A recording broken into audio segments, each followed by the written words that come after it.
मंडळी, देशभरातल्या राजकीय अभ्यासकांचं लक्ष लागलेल्या आणि महाराष्ट्रातल्या सर्वात मोठी महानगरपालिका असलेल्या मुंबई महानगरपालिकेच्या निवडणुकीच्या प्रचाराला आता खऱ्या अर्थानं रंग भरू लागलेत. आघाडी युतीची गणितं जमल्यानंतर उमेदवारी अर्ज दाखल करण्यापासून मागे घेण्यापर्यंतचे सोपस्कार पूर्ण झाल्यानंतर आता सर्वच राजकीय पक्षांनी प्रचारासाठी जोरदार मोर्चे बांधणी सुरू केली आहे. त्यात अनेक वर्षांनंतर एकत्र येऊन महानगरपालिका निवडणुकीसाठी युती करणारे उद्धव आणि राज ठाकरे हे ठाकरे बंधू या निवडणुकीत कशी कामगिरी करणार याबाबत राजकीय वर्तुळात उत्सुकता आहे. शिवसेनेत पडलेली फूट आणि त्यानंतर ठाकरे बंधूंनी एकत्र केलेली युती या दोन महत्त्वाच्या घटनांनंतर होत असलेली मुंबई महानगरपालिकेची ही पहिलीच निवडणूक असल्यानं या निवडणुकीत ठाकरे गट आणि मनसे या ठाकरे बंधूंच्या पक्षांची युती कशी कामगिरी करतेय याकडे सर्वांचंच लक्ष लागलंय. एकीकडे सत्ता साधने यांनी परिपूर्ण असलेली भाजपा आणि शिंदे गटाची बलाढ्य युती आणि दुसरीकडे पक्ष फुटीनंतर फारसे काही हाती न उरलेल्या उद्धव ठाकरे आणि सतत पराभवांचा सामना करत असलेले राज ठाकरे या बंधूंची युती असा मुकाबला होत असल्यानं या निवडणुकीत ठाकरे बंधूंची दमछक होणार असा दावा काही राजकीय जाणकारांकडून केला जातोय. मात्र ठाकरे बंधू आणि त्यांच्या पक्षांकडे अशी काही हुकमाची पानं आहेत ज्याच्या जोरावर निर्णायक ठरणाऱ्या पुढच्या 15 दिवसांमध्ये ते गेम फिरवतील अशी शक्यताही वर्तवली जातेय.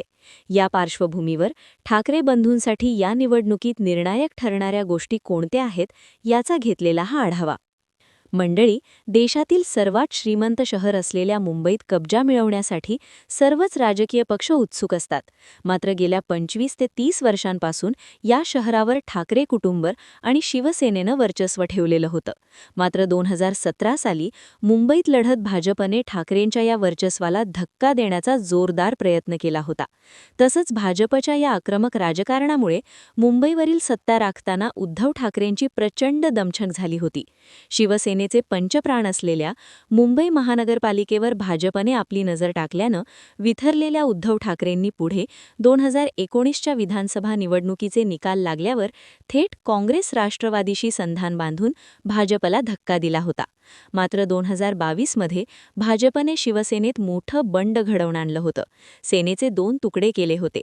तेव्हापासून उद्धव ठाकरे हे त्यांच्या आणि त्यांच्या पक्षाच्या राजकीय अस्तित्वासाठी झगडत आहेत. त्यात लोकसभा निवडणुकीत त्यांना मुंबईत मोठे यश मिळालं होतं. मात्र विधानसभा निवडणुकीत ठाकरेंना धक्का बसला होता. तर तिकडे ठाण्यामध्येही शिवसेनेत पूड पडल्यानंतर बहुतांश पक्ष हा शिंदे शहांसोबत गेला आहे. तसंच तिथं लोकसभा आणि विधानसभा निवडणुकीत ठाकरेंना मोठ्या पराभवाचा सामना करावा लागला होता. त्या पार्श्वभूमीवर आता होत असलेली मुंबई आणि सोबतच ठाणे महानगरपालिकाची निवडणूक ही उद्धव ठाकरे आणि त्यांच्या पक्षाच्या अस्तित्वाची लढाई बनलेली आहे. या लढाईत बंधू राज ठाकरेंची साथ मिळाल्यानं उद्धव ठाकरेंची ताकद वाढली आहे.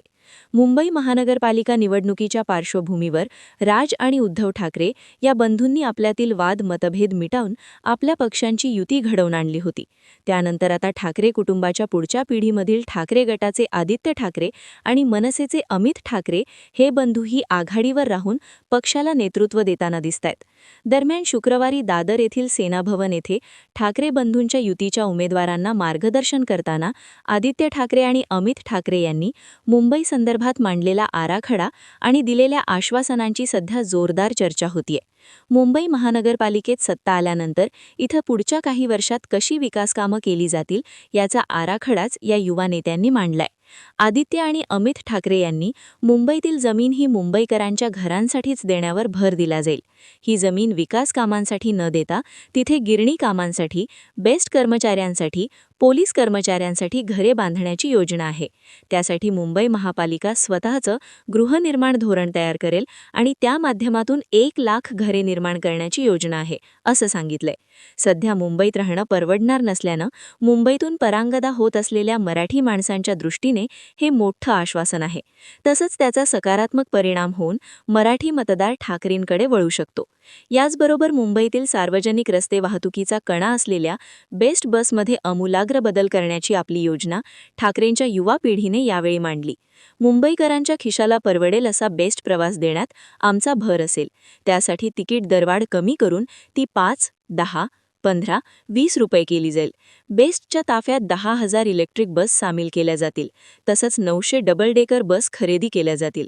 बंद झालेली जुने मार्ग पुन्हा सुरू करण्यावर भर दिला जाईल, असं आश्वासन देत सर्वसामान्य मुंबईकरांच्या किफायतशीर प्रवासाच्या प्रश्नावर त्यांनी भाष्य केलंय. याचबरोबर आदित्य ठाकरे यांनी आपण शहरातील सार्वजनिक आरोग्यावर भर देणार असल्याची माहिती दिली आहे. तसंच पालिकेची स्वतःचं कॅन्सर रुग्णालय असेल, असंही आदित्य ठाकरेंनी सांगितलंय. तसंच पालिकांच्या शाळांमध्ये 12वी पर्यंत ज्युनियर कॉलेज सुरू करण्यात येईल. तसंच सर्व माध्यमांच्या शाळांमध्ये बोलतो मराठी हा उपक्रम सुरू करणार असल्याची माहितीही यावेळी आदित्य ठाकरेंनी उमेदवारांना दिली. तसंच 700 फुटांपर्यंतच्या घरांना करमाफी, कष्टाची कामं करणाऱ्या महिलांना 1500 रुपये मानधन, तरुणांना अर्थसहाय्य, 100 युनिटपर्यंत वीज माफी अशी आकर्षक आश्वासनंही त्यांनी दिली आहेत.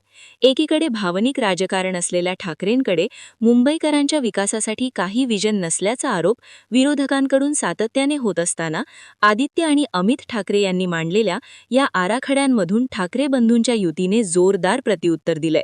तसंच मुंबईतील मराठी माणसाच्या आणि इतर मुंबईकरांच्या दैनंदिन जीवनाशी आवश्यक बाबींचा समावेश आपल्या आश्वासनांमध्ये केल्यानं त्याचा सकारात्मक परिणाम मतदारांवर होऊन त्याचा फायदा ठाकरे बंधूंच्या युतीला होऊ शकतो. विकासाच्या मुद्द्यांबरोबरच मुंबई महानगरपालिकेच्या निवडणुकीच्या तोंडावर ठाकरे बंधूंनी हाती घेतलेला मुंबईतील मराठीच्या गळचेपीचा आणि मराठी माणसाच्या अस्तित्वाचा मुद्दा सध्या चांगलाच गाजतोय. गेल्या विधानसभा निवडणुकीत ठाकरे गटाला दारुण पराभवाचा सामना करावा लागल्यानंतर घडलेल्या अनेक घडामोडींमधून उद्धव आणि राज ठाकरे या ठाकरे बंधूंना एकत्र आणण्याची चर्चा नव्याने सुरू झाली होती. त्यातच महाराष्ट्रातील शाळांमध्ये पहिलीपासून हिंदी शिकवण्याच्या सरकारने काढलेल्या अध्यादेशामुळे मराठीची गळचेपी होत असल्याचं वातावरण निर्माण झालं होतं. तसंच या विरोधात मोर्चाच्या निमित्ताने एकत्र आलेल्या ठाकरे बंधूंच्या ठाकरे गट आणि मनसे या पक्षांची युती आता बऱ्यापैकी घट्ट झाली आहे. मुंबई महानगरपालिकेची ही निवडणूक मराठी माणसाच्या अस्तित्वाची लढाई आहे. यात पराभव झाला तर मुंबईतील मराठी माणसाचं अस्तित्व धोक्यात येईल. केंद्रातील सत्ताधारी असलेल्या पंतप्रधान नरेंद्र मोदी आणि गृहमंत्री अमित शहा यांचा मुंबई महाराष्ट्रापासून तोडून गुजरातला जोडण्याचा डाव आहे. मुंबईतील उद्योग बंद पाडून गुजरातला नेले जात आहेत. तसेच मुंबईतील जमीन अदाणीसारख्या उद्योगपतींच्या घशात घातली जाते. त्यामुळे हे सर्व रोखण्यासाठी मराठी माणसानं एक होऊन लढलं पाहिजे, असे भावनिक आवाहन ठाकरे बंधूंकडून केलं जाते. तसंच त्याला गेली अनेक वर्ष मुंबईत सातत्याने गळचेपीचा सामना करत असलेल्या मराठी माणसांकडून प्रतिसादही मिळतोय. त्यामुळे गेल्या काही वर्षात ठाकरे बंधूंना सोडून गेलेला मतदार मोठ्या प्रमाणावर पुन्हा एकदा ठाकरेंकडे वळण्याची चिन्ह दिसतायत. याशिवाय मराठी, मुंबई आणि महाराष्ट्राच्या अस्मितेसाठी ठाकरे ब्रँड टिकला पाहिजे, अशी मांडणी गेल्या काही काळापासून ठाकरेंचे पक्ष आक्रमकपणे करतायत. त्यात सध्या खरी शिवसेना कुणाची हा प्रश्नही निर्माण झालाय. 2022 मध्ये एकनाथ शिंदेंनी बंड केल्यानंतर शिवसेनेत फूट पडून पक्षाचे 2 गट झाले होते. त्यात शिंदे यांच्या नेतृत्वाखालील गटाला शिवसेनेचं नाव आणि धनुष्यबाण चिन्ह मिळालं. तर तेव्हापासून उद्धव ठाकरे यांना नवं नाव आणि मशाल या चिन्हासह पुढील राजकारण करावं लागतंय. शिंदे गटाला धनुष्यबाण चिन्ह मिळालं असलं तरी खरी शिवसेना आपलीच असल्याचा दावा ठाकरे गटातून नेहमीच केला जातो. त्या पार्श्वभूमीवर ठाकरेंचं बलस्थान असलेल्या मुंबई आणि शिंदेंचा बालेकिल्ला असलेल्या ठाण्यांमध्ये ठाकरे गट आणि शिंदे गटातील मुकाबला वैशिष्ट्यपूर्ण ठरलाय. त्यात लोकसभा आणि विधानसभेचा निकाल काहीही लागला असला तरी बाळासाहेब ठाकरेंना मानणाऱ्या मुंबई ठाण्यातील बहुतांश मराठी माणसांच्या मनात बाळासाहेबांचा मुलगा म्हणून उद्धव ठाकरेंबाबत कमालीची सहानुभूती आहे. तसंच उद्धव ठाकरे आणि राज ठाकरे यांनी आपापसातील मतभेद मिटवून आपल्या पक्षांची युती घडवून आणली होती. त्यानंतर आता ठाकरे कुटुंबाच्या पुढच्या पिढीमधील ठाकरे गटाचे आदित्य ठाकरे आणि मनसेचे अमित ठाकरे हे बंधूही आघाडीवर राहून पक्षाला नेतृत्व देताना दिसतायत. दरम्यान शुक्रवारी दादर येथील सेना भवन येथे ठाकरे बंधूंच्या युतीच्या उमेदवारांना मार्गदर्शन करताना आदित्य ठाकरे आणि अमित ठाकरे यांनी मुंबई संदर्भात मांडलेला आराखडा आणि दिलेल्या आश्वासनांची सध्या जोरदार चर्चा होतीये. मुंबई महानगरपालिकेत सत्ता आल्यानंतर इथं पुढच्या काही वर्षात कशी विकास कामं केली जातील याचा आराखडाच या युवा नेत्यांनी मांडलाय. आदित्य आणि अमित ठाकरे यांनी मुंबईतील जमीन ही मुंबईकरांच्या घरांसाठीच देण्यावर भर दिला जाईल. ही जमीन विकास कामांसाठी न देता तिथे गिरणी कामांसाठी, बेस्ट कर्मचाऱ्यांसाठी, पोलीस कर्मचाऱ्यांसाठी घरे बांधण्याची योजना आहे.